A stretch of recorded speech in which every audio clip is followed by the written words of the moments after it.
the smell of a killer, one lurking undetected inside the body. This connection starts with some astounding tales from the medical front lines. We have a number of nurses here at the hospital who are convinced that they can smell a cancer patient, that there is something about them, possibly their odour, that makes them smell as if they have cancer. Then there are accounts from doctors about their patients' pets.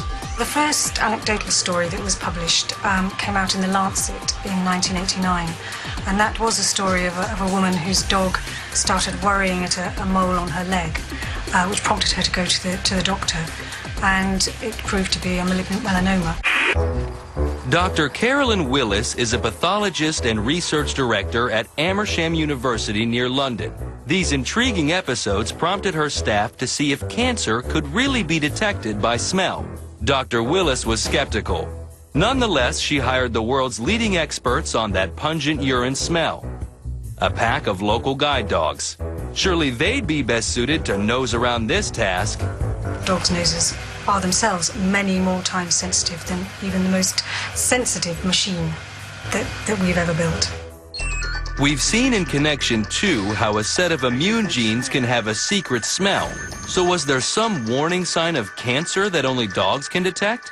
We've just concentrated on bladder cancer and looked at the abnormal chemicals that bladder tumours excrete into the urine. The most important thing is to teach the dog then to discriminate between the smell of a cancer urine and normal urine.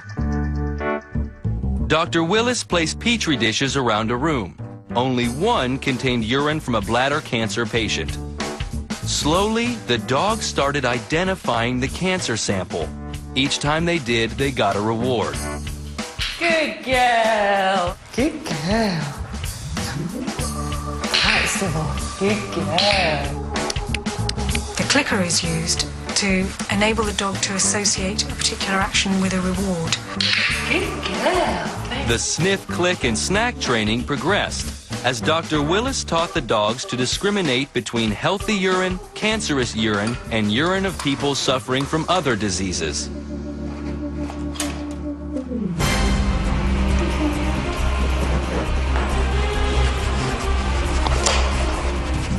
Now the dogs were ready for the most rigorous scientific test devised, the double-blind experiment. Each urine sample was coded, meaning neither the doctor nor the dog knew which samples were from cancer patients and which were not. It was the make or break moment for weeks of training and research.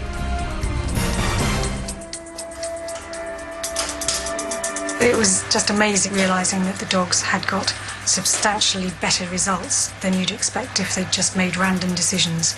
And it became more and more obvious that it was going to be statistically significant, and that was very, very exciting. One uncanny canine seemed to have a special talent for cancer detection. Our best dog at the moment is an absolutely beautiful little working Cocker Spaniel called Tangle, and his accuracy rate is perhaps anything up to 80%.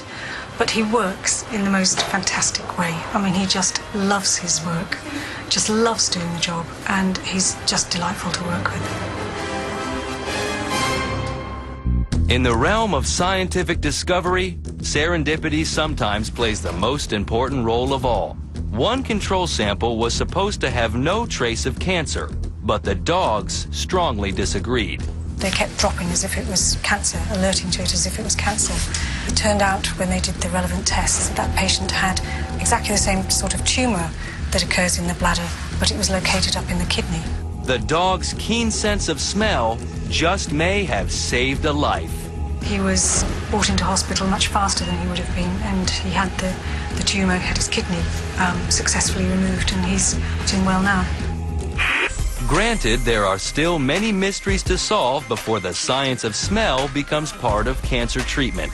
We don't know yet exactly what it is that the dogs are smelling. It's a very important part of the work that we're going to be doing in the future. And then the intention is to use that information to hopefully develop a machine such as an electronic nose, which would do the work of the dog. Imagine the most profound proboscis of all, an electronic nose that may help your doctor catch a whiff of whatever disease ails you even before conventional diagnosis. Connection number 4.